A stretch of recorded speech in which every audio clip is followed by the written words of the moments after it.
Shut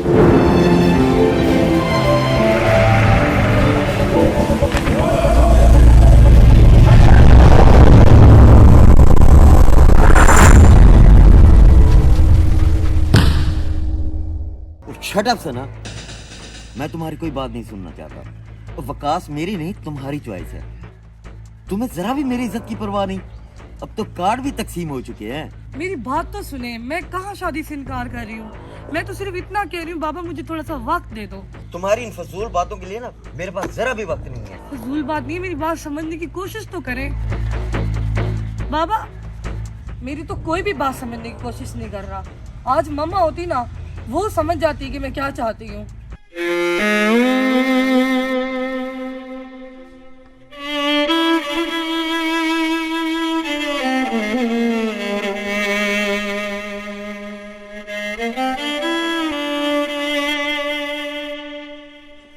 तुम होश में तो हो सना, तुमने इस शादी से इनकार क्यों किया?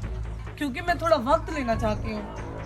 तुमने इनकार ही करना था तो इस रिश्ते को आगे क्यों बढ़ाया? नहीं वकास, जो तुम सोच रहे हो ऐसी कोई भी बात नहीं है।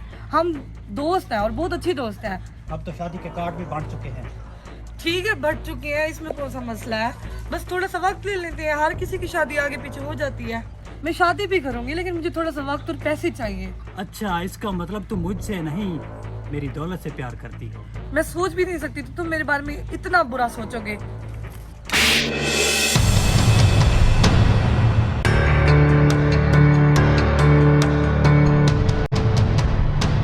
पता नहीं बाबा क्या सोचेंगे, क्यों जेवर लेके जा रही है। अब क्या करूं, मैं भी मजबूर हूँ। जो मैंने सोचा है ना वो मैंने जरूर करना है।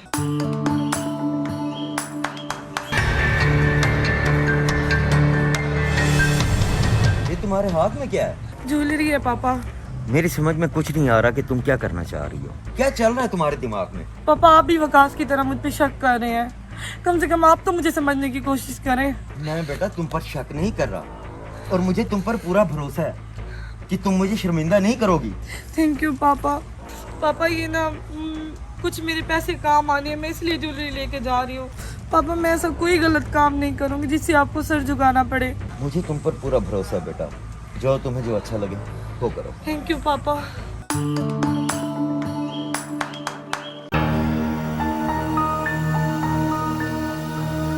अस्सलाम वालेकुम अंकल। अंकल आप मुझे परेशान लग रहे हो।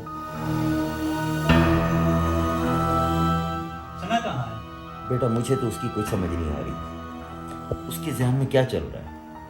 अपनी ज्वेलरी लेकर चली गई है, बेचती है और कहती है कि मुझे पैसों की अशद ज़रूरत है। पता नहीं क्या करना चाह रही है वो। पैसों की डिमांड तो उसने मुझसे भी की थी। मुझे तो लग रहा है इसका किसी और के साथ अफेयर चल रहा है। ये सब कुछ उसके लिए कर रही है। बकवास बंद करो अपनी। वो मेरा खून है और मेरा खून इतना गंदा नहीं हो सकता। मुझे अपने खून पर पूरा भरोसा है। अंकल मेरा ये मतलब नहीं था। हम चल के देखते हैं, हक़ाइक़ सामने आ जाएंगे।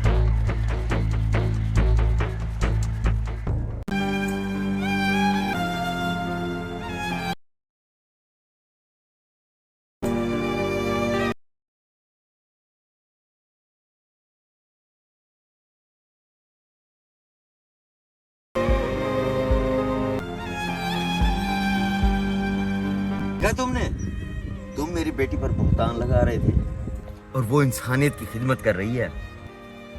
शर्म आनी चाहिए तुम्हें, शर्म। चलो अब। सॉरी अंकल, मैंने सना पर शक करके बहुत ही घटिया हरकत की है। मुझे नहीं लगता सना मुझे माफ़ करेगी।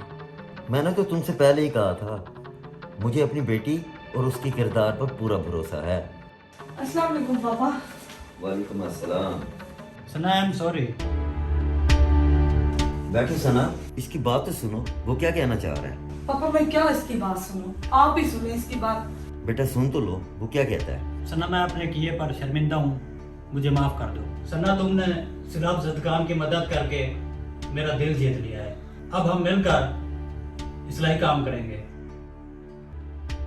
तुम्हें किसने कहा मैं तुम्हारे साथ मिलके काम करूंगी?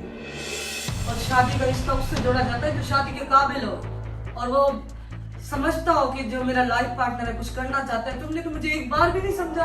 तुमने उल्टा मेरी जात पे उंगली उठाई है।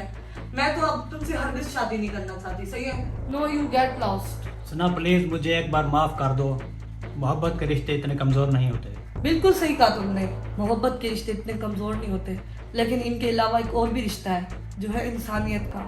और तुम यहाँ से जा सकते हो, मैं तुम्हारे से शादी नहीं करना चाहती, बल्कि दफा हो जाओ यहाँ से।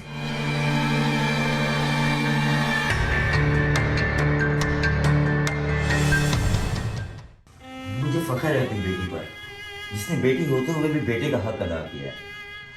जिसके अंदर इंसानियत नहीं, वो इंसान कहलाने के लायक भी नहीं है।